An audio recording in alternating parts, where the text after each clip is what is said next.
Welcome to Breaking Par with Bernard Sheridan, the golf podcast that interviews the best and brightest minds in the golf industry. Now, here's your host, Bernard Sheridan.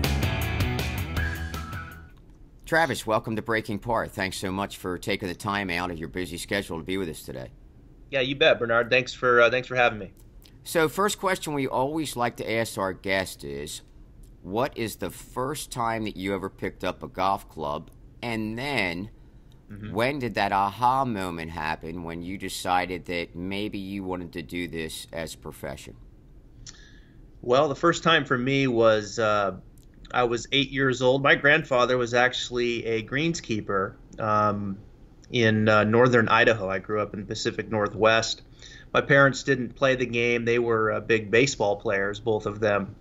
And my grandfather was a greenskeeper ended up being about 28 years, and I would go stay with him a week at a time and go out and watch him mow the greens early in the morning. And that's really the first introduction to the game that I had. Once I went out there with him and followed him around when he would play in the afternoon with his friends, I slowly started to swing the club and pick it up, and this is what I wanted to do. So that's where I started the game and certainly stuck with it, playing through junior golf course, high school, college, and right out of college I really took a liking to the teaching aspect of it, and got my start there in Arizona. Traveled the country for quite some time before settling here in Florida.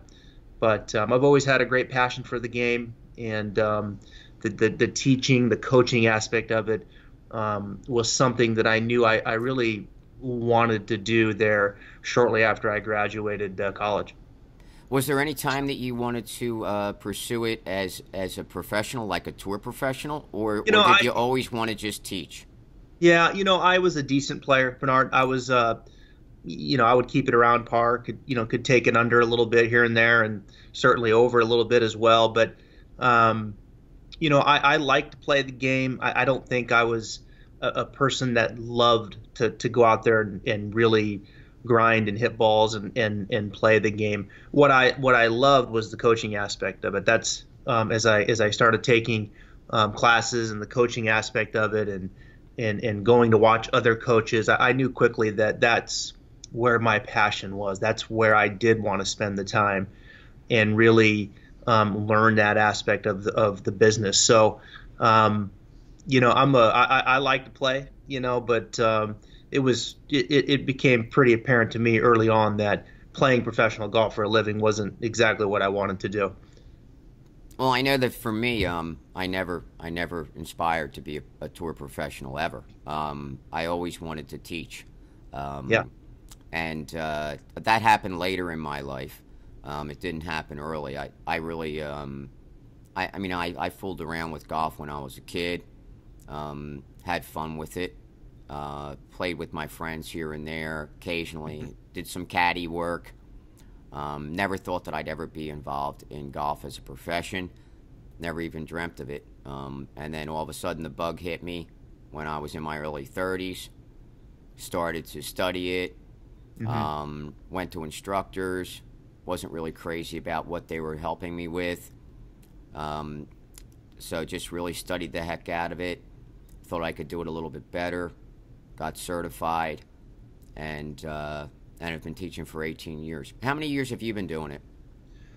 18. Yeah, I've been at it for 18. I'm 39. I started it full time right out of college there when I was 21. Yeah, so I'm about 18 years in myself. Yeah, so I'm 58, and so I really didn't start until I was 39, and that's when I really said, you know what, I'm going to get involved in this and pursue it.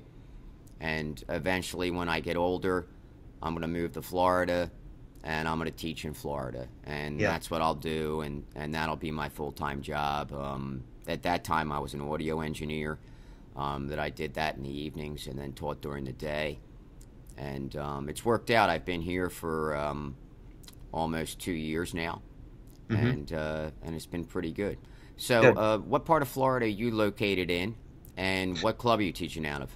I'm in Northeast Florida. I've been here in the Ponte Vedra Beach area for 18 years. I originally was part of the PGA Tour Golf Academy startup, was the director of instruction for them for about 8 years. Did a lot of teaching at the World Golf Village there.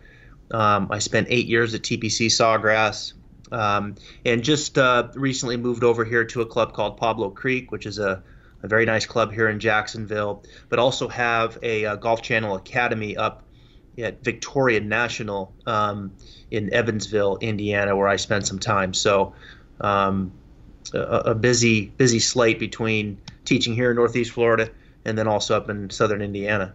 Nice. Yeah. So what is the bulk of the students that you're working with? Are you have all different levels? Are they juniors? Are they beginners? Are they intermediate players, better players, tour players?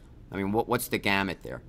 It's a wide gamut. I would say, Bernard, over the years, my clientele has probably gravitated towards the better player. I've always taught and have built my business model around developing middle school, high school, collegiate players. Over the years, I've been very fortunate to have worked with a lot of kids, and some that pursue it through high school, others that continue on in college, and others that are now playing professionally. So a lot of junior development, more in the capacity of one-on-one training, and really helping those kids maximize and build their skill sets and all that.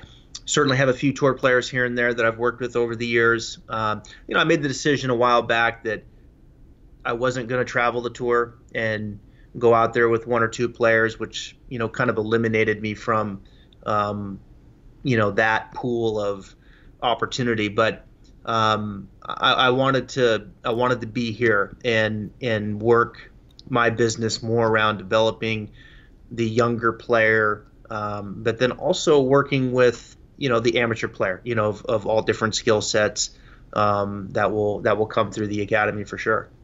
So when you're working with those players, what are a lot of the things that you touch base on? Is it mainly swing mechanics, or are you working with technology? Are you doing a lot of stuff on the golf course? Are you looking at the mental side of the game? I mean, what do you think is what you work with the most with most of your players? I think really my niche is probably developing the technique side of it. I would say I work with a lot of technology for sure. I'm a TrackMan ambassador. I've done a Swing Catalyst ambassador. I've definitely spent my time in those areas learning that, and I enjoy that information, and I choose wisely when I'm going to use it with my students and when it applies. It's not for everybody, as we know.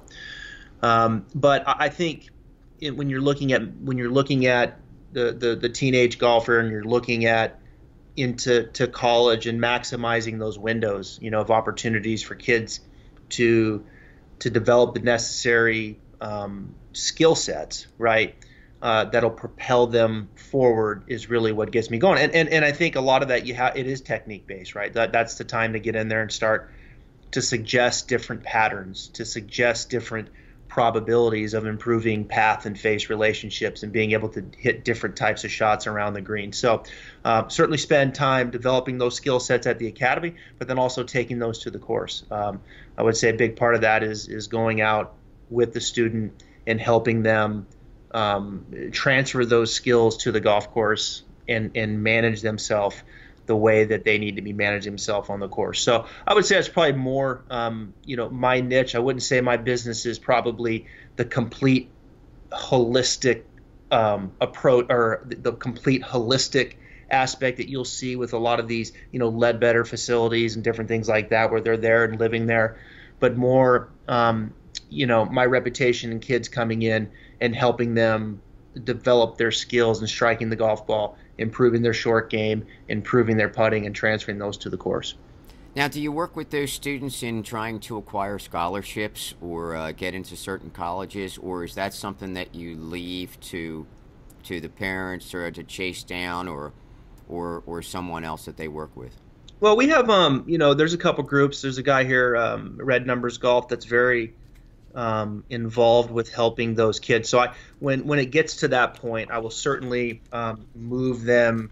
I will certainly educate them based off of my experience as much as I can. But the ones that are very serious and want to invest in that aspect of it, I'll hand that off to, someone that works in that world. As you know, Bernard, that's become a big business, and it's a competitive space now where you have men and women that are just focusing in on those necessary resources to help these kids get scholarships. So when it gets to that point, I'll certainly pass it off, but certainly we'll help them from an overall timing standpoint of maybe when some things need to start happening if you're really considering getting your junior golfer to play at the next level. I know that at our facility, there's one gentleman who works mainly a lot with juniors and does a lot of the junior stuff out of our academy, and he was mentioning to me that a lot of these colleges are looking for kids when they're sophomores in high school. Oh yeah, and which I was kind of surprised. I thought that would happen more when they were juniors and seniors, and not really like freshmen and sophomores, But apparently they want to. That's when they really start to look, because I guess that's when if they see players at that age level and are playing well in local events and things like that, that they know that they're going to do well as they get older and progress through high school and then get ready for college. Very much, yeah. I think so much of it now is, the top tier junior golfer, they're going to be able to probably pick where they want to go. But there's that middle tier that is a big group of kids that I think so much of what these colleges are doing now are projecting them, right, of what kind of player they see them being. And that freshman, sophomore year is critical for those kids, because a lot of times they may be recruited there and have to verbally commit and then just, kind of maintain through their junior, senior year, if you will, to then get to that point of going to that college. So yeah, there's certainly it's become a business now for sure, and one that's become competitive. And I think these people that are helping parents position their kid the right way to play college golf has become certainly a viable business. Now, with some of the kids that you're working with, and when you're working with technology, let's say that you're working with Path. So what are some of the things that you do to help them get that path a little bit better? And just, throw out an example of maybe a player that you have that you've worked with. We don't need to know names, but yeah. And let's say he was a little bit outside the in, was hitting a little bit of a cut shot, and you want him to be a little bit straighter, maybe a soft draw. What are some of the things that you kind of work on? I guess using the swing catalyst too, as to what to help them, do to make that path change. Because I know there's a lot of listeners out there who want to know this information. So yeah, well, I think when you talk path, you have obviously the swing direction and which way the player is swinging the club, and then you have to factor in the attack angle as well, because we know the attack angle affects the path. So I always like to, anytime I'm with a player, I like to know what the attack angle is roughly through the bag, and then what the swing direction is, and how those may change from a 7-iron to a driver, if it changes, and just kind of what that pattern and progression is. From there, then, you can start to look at some other things. But if I have a player whose a path is too far to the left and they want to hit a draw, I think obviously the first place is looking at the alignment and looking at the ball position. So many times, as you know, Bernard, just ball position being too far forward and or a little open in the shoulder, especially with the longer clubs, can get the path working too far to the left. So making sure the ball position is not too far forward, getting the shoulder alignment, that's certainly where you would start.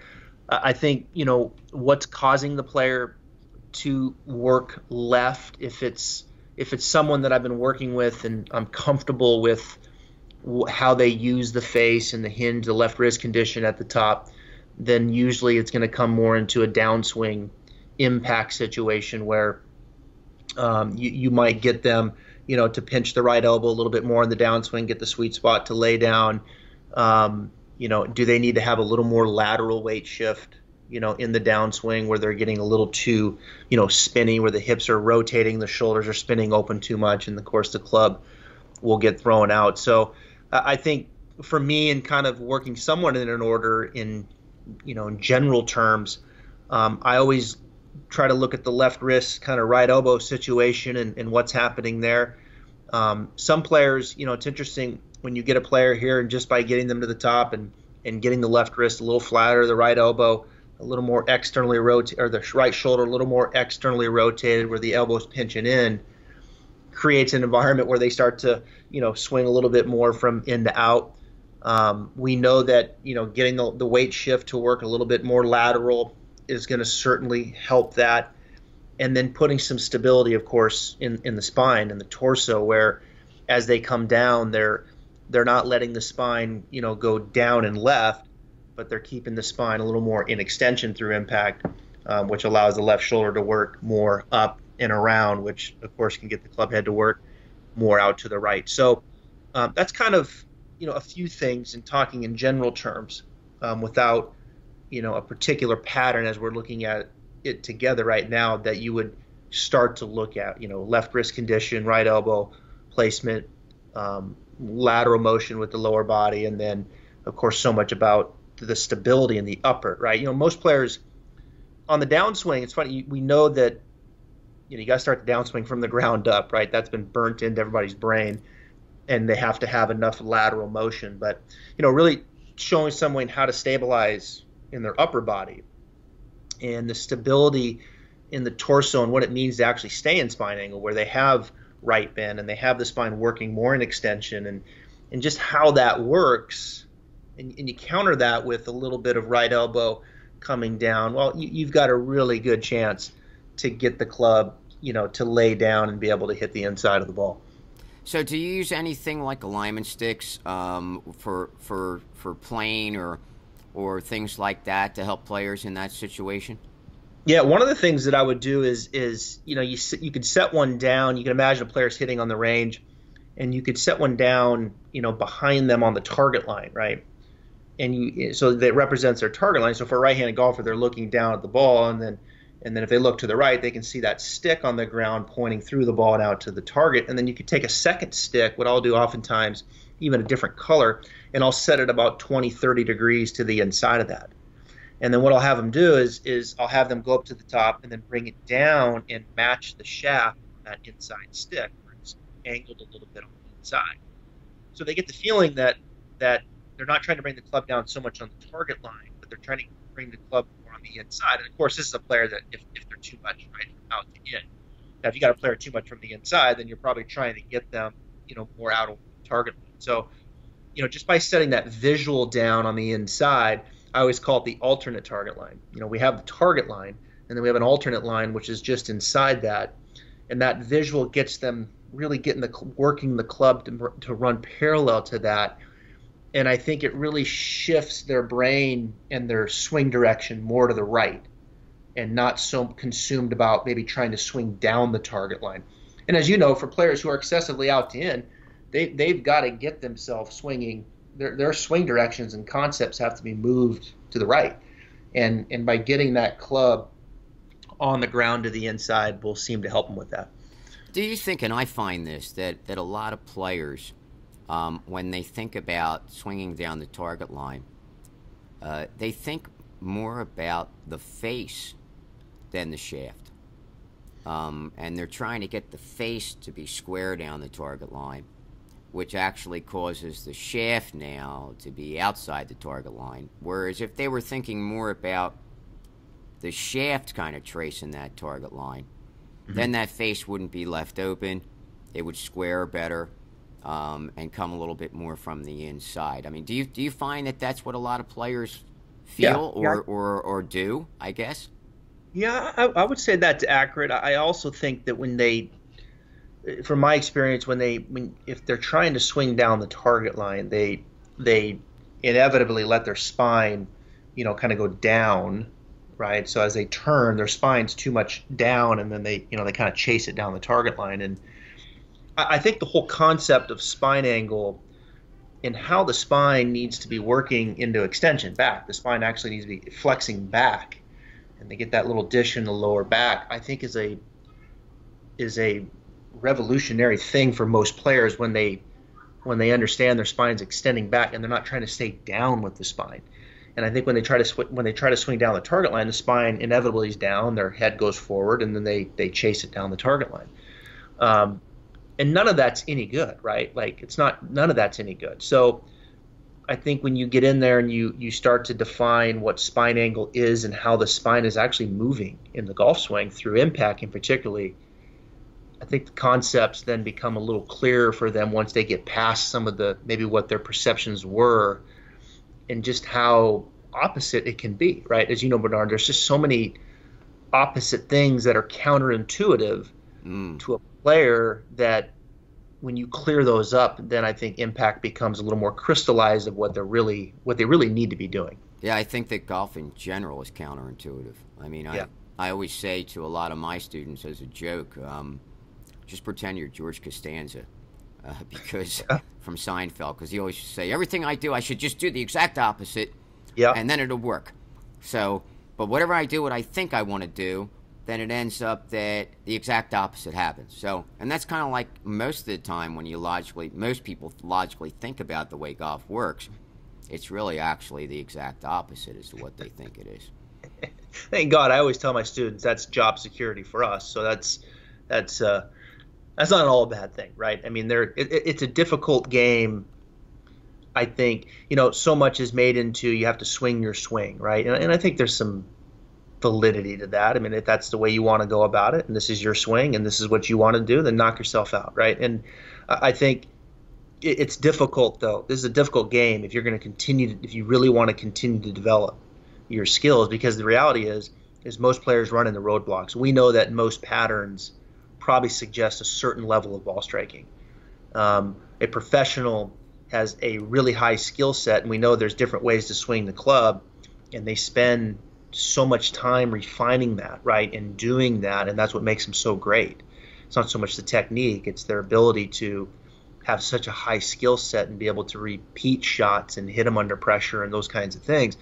But the reality is all of us don't take it quite like that serious, and certain patterns suggest certain skill sets and certain ball flights and certain predictability, and so I think with that said, guidance is needed. I think someone like you and I to be able to analyze and give someone not only good information, but put it in the right order so they can not only develop their pattern, but then develop their ability to enhance their skill sets, which we know will then make them a better player long term. Sure.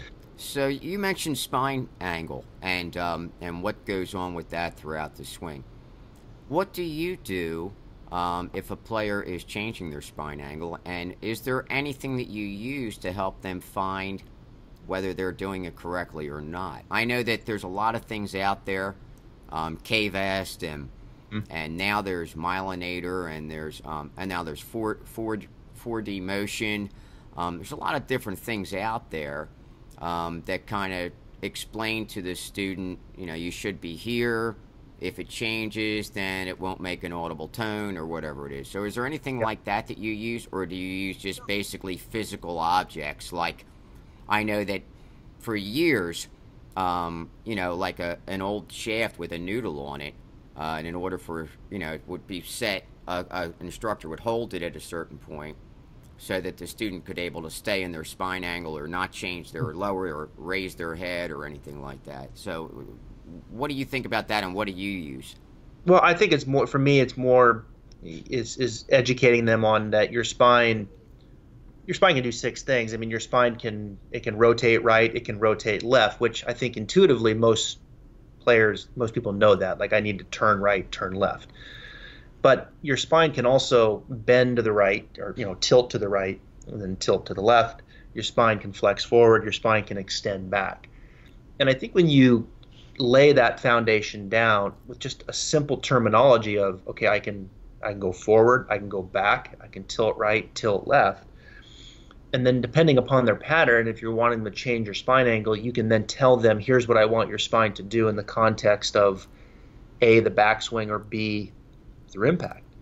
And that resonates with them when you give it the name association of what you want the spine to do, right? Because you and I know the spine is moving. It's not just staying still. The spine is taking on movement in these directions in order for a player to quote unquote stay in their spine angle. And I think that's a big barrier for the average player, in that if you asked 1,000 golfers what you're going to do to stay in your spine angle, they're going to tell you that I'm just going to try to stay there, right? I'm just going to try to keep my spine and just try to keep my head there and stay still. When the reality is in the context of rotation, we know that the spine has to be forever changing and moving. In the backswing, for example, the spine has to take on some extension. It has to have a little bit of left bend, right? We know that, and I think the extension is a big part of it. Like, trying to stay there and turn really restricts the turn. But when you let them kind of lengthen up the right leg a little bit, you let them open up the spine, they're like, oh wow, I can turn. And then their first statement is, well, I'm probably lifting, right? And then you show them, you're like, no, you're not lifting. You're staying in your spine angle. And then they come down, and then they come down through impact, and you're getting them again to kind of extend their spine as they swing through and not stay down. And when you show them that, again, their head is staying where you want it to be, and they're staying in their spine angle. So I think for me, Bernard, to answer your question, I'll take them through that series of movements, and then just very simply say, look, here's, of those 4 movements, here's the 1 or 2 that we're going to do a little bit more of in the backswing and or the downswing, and then show them the difference. And that education, I think, is paramount when you're trying to improve the pivot. I think that the majority of students, and the reason why they think they change their spine angle, is because they think that they're picking their head up. They're trying to keep their head down so much that it actually restricts a fluid motion and a natural motion that should be happening in the golf swing.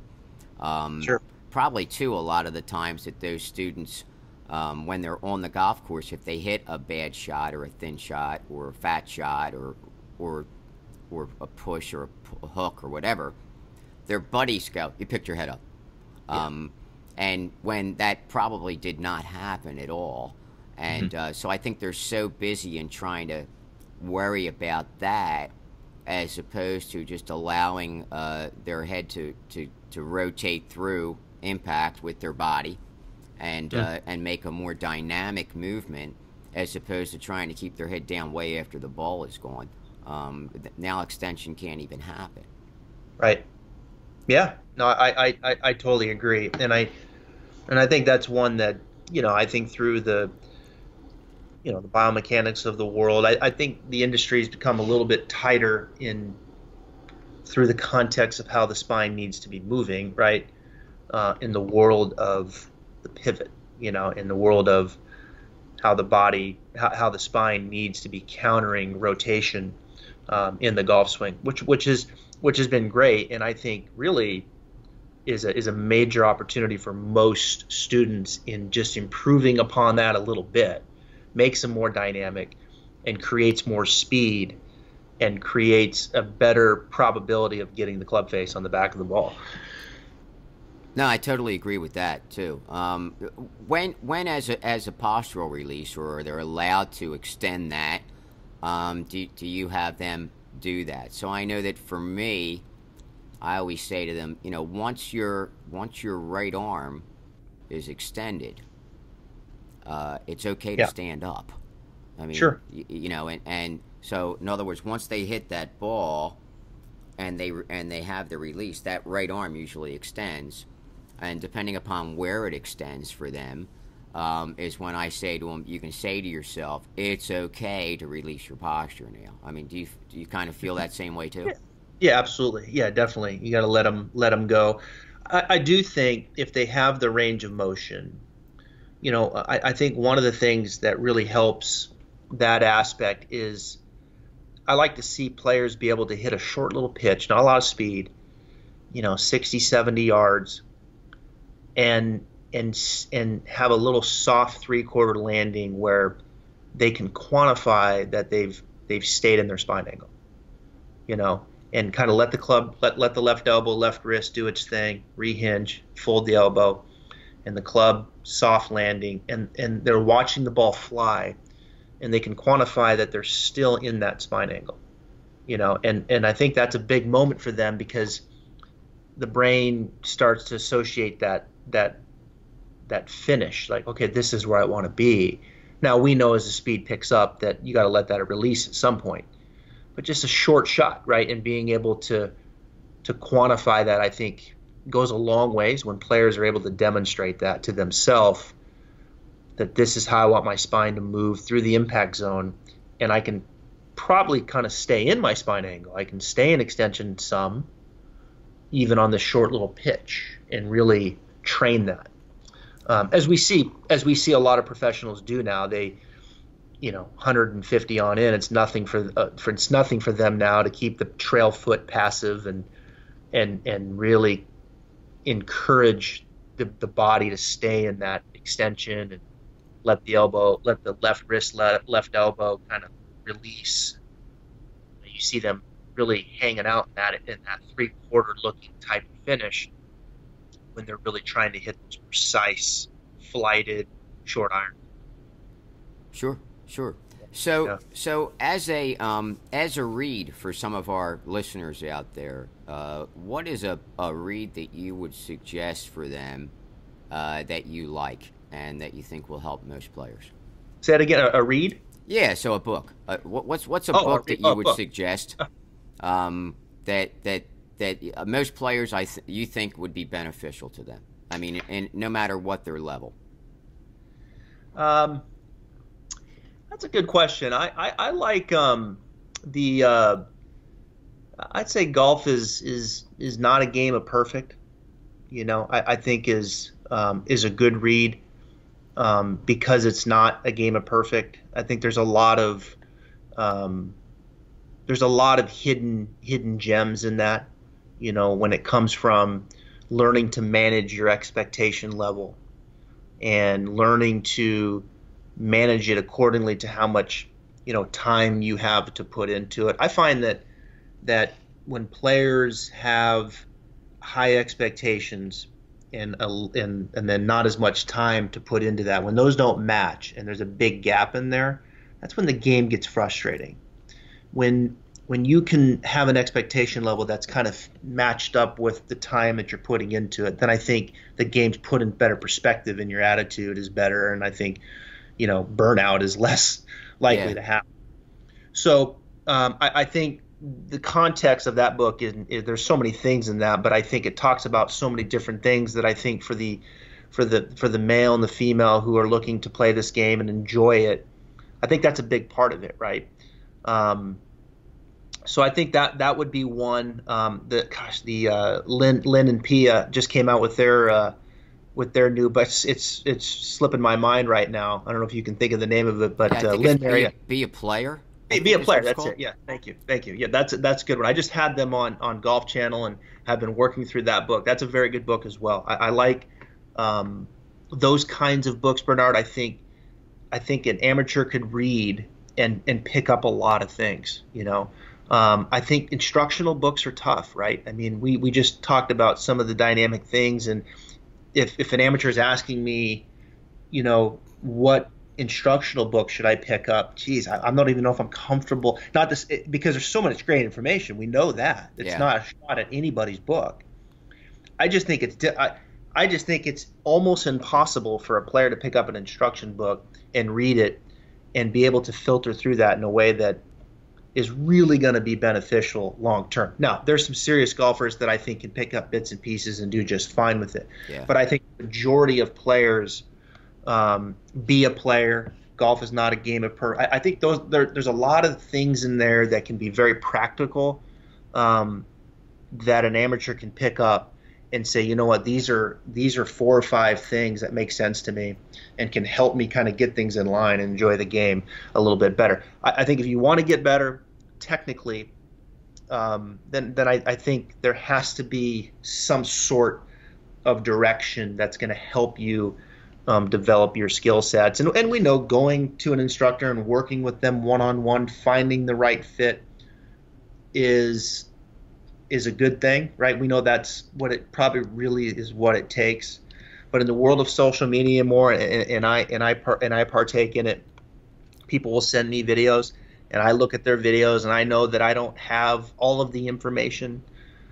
But I also know this guy that I'm looking at is probably shooting 92, and I can see the face is wide open, and I can see, like I try to give them, look, based on what I'm looking at, I'm predicting here's what your ball flight is and what your misses probably are going to be, and trying to give them kind of A and B to work on that will fix some of those issues. So and put it in the right order, because that's what it takes. You got to get good info, but you've got to put it in the right order to develop the pattern and so it can develop the skill. And that takes a little bit more, I think, than just reading one's book and trying to process all this information and where do I start without any sense of direction from someone who can look at it and that has done it and can help you facilitate what needs to happen first and then second and third to actually change the pattern.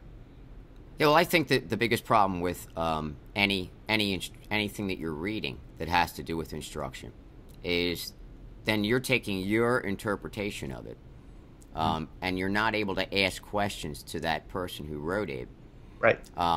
So that you know what they meant by that. It's real easy to misinterpret that type of stuff, and it might not pertain to you as a player. It might pertain to someone else as a player. So I think in that way, I agree with you on that.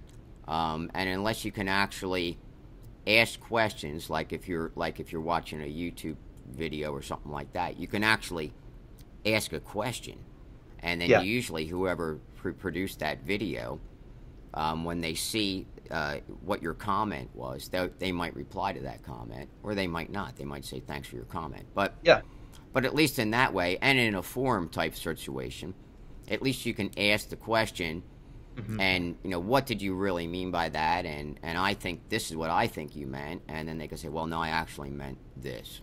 So, so for anyone who wants to work with you, what is the best way for them to get in touch with you and get out there to where you're teaching? Yeah, I'm up here. My website is travisfultongolf.com. And so all my information is there, travisfultongolf.com, and you can see my 2 locations there and some other things that I have going on there. And there's a little contact me box there, and you can shoot me some questions or some inquiries on maybe working with your game that I get just about every day. So awesome. Great, Travis. Well, look, thanks so much for being with us today. We really appreciate you. There's a lot of great insight into the game that you gave us here today that our listeners are going to be able to take a hold of and maybe get a little bit better. So, and what we always like to say in parting is, until we meet again, do your best to keep it in the short grass. All right. Appreciate it. Thank you. All right. Take care. All right. You've been listening to Breaking Par with your host, Bernard Sheridan. Follow us on Twitter @BreakingPar and on Facebook @Par Breakers Golf Academy. Until next week, try to keep it on the short grass.